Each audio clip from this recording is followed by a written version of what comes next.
The War of the Roses.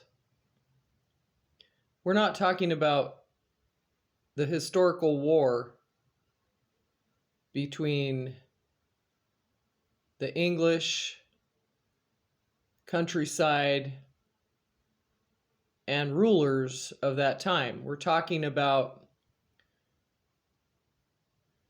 a movie where two people fought the whole way through. At first, they fell in love. We're talking about Michael Douglas and Kathleen Turner, The War of the Roses. Rose was their last name. And then you've got Danny DeVito as the mediator. Well, in the beginning, they fell in love. They were both bullheaded, both stuck in their ways. They both wanted what they wanted. To make a long story short, the mediator, Danny DeVito, tried to bring reason to the situation. And neither one of them wanted to hear it. He tried to be both of their friend. He tried to be a friend to both the husband and the wife. But to make matters worse, every time he left the situation, this mediator, the husband and wife would tear each other down. They would threaten each other. They would do petty tricks and schemes behind each other's back. And they would hurt each other more and more and more until the relationship deteriorated so bad that there was nothing left. If you find yourself in this position, the fact is we all need a mediator. We need someone to talk to. We need a true friend. And in today's world, that's a hard thing to find. A true friend. Someone that will confide in you and you can confide in them.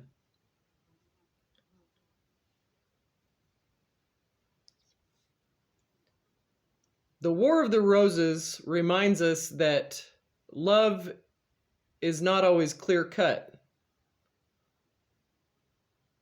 Love gets you dirty. And what I mean by that, you get to know the person, you hear all their dirt. They know you, they know all your dirt. If they take the time, the dirt will go away. It'll happen for both people. And this is true for families, friends, lovers, marriages, children, work relationships, and otherwise. The more you have nothing to hide, and I'm not saying you walk around with all your information on your sleeve or your heart on your sleeve, I'm saying that if you come clean about your life to the Most High God, who can be against you?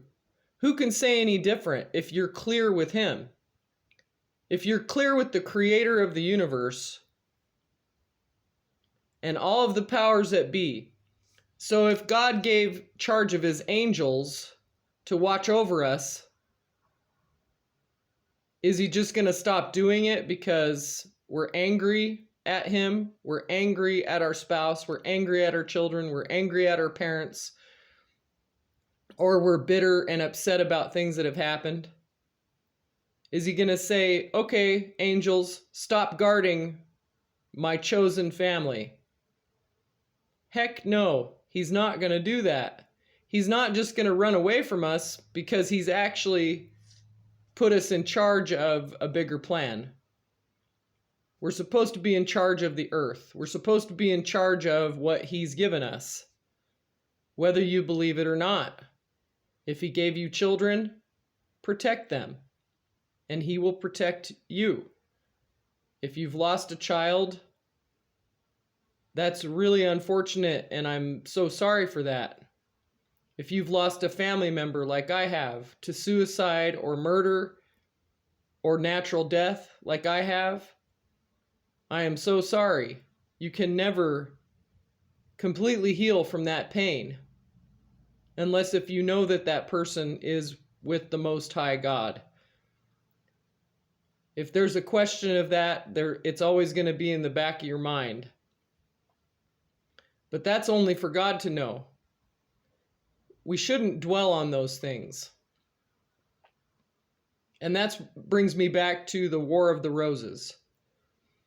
So Michael Douglas and Kathleen Turner find themselves in a complete predicament by the end of the final scene.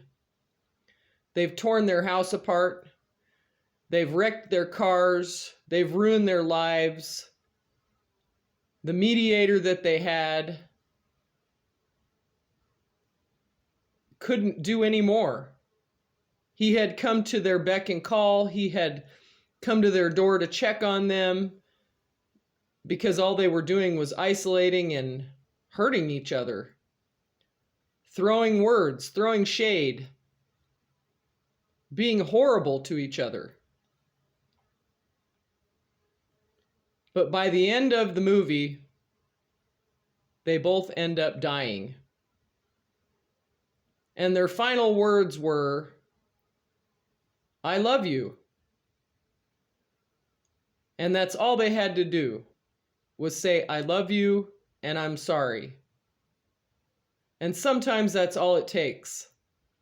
No, you don't want to run to somebody that's hurt you and you've had to call the police and because they beat you up or they've hurt your children or a family member or they're, horrible people.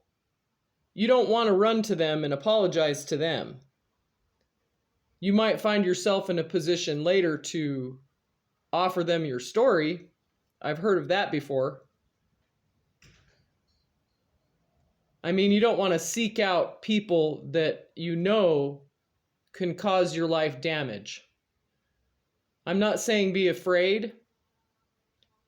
I'm saying let God work it out. Let them come to you. Pray for them. That's all you can do. Prayer means just open your mouth and say, "Okay, God, I know they did me wrong, and I'm not being prideful, and I really feel that they need to apologize to me," and give it to God. Let it go. Because when you speak it, the world around you will react to what you're asking for. Those are called manifestations. Manifestations of what you desire to happen. And there's a lot of ways people do manifestations. Jesus talked about it all the time. He talked about manifesting money to pay taxes, manifesting miracles, asking his higher power to help him create the miracles, casting demons out, healing the sick, raising the dead, helping people understand where they stood with God. Especially like the tax collectors and the murderers. He questioned their reason for what they were doing. He never wanted his earth to look like it does now. Like the war in Ukraine, he never expected people to be murdering and sodomizing and torturing people. This is not what he had planned for us. And you can see that by looking at nature. Yes, nature is vicious, but it's natural. The nature of man is his free will. He has free will, and we all have the free will to choose better and to do better. We don't have to live like the War of the Roses. We don't have to go down or leave this planet and leave a horrible mark on someone's memory because all we did was hurt them.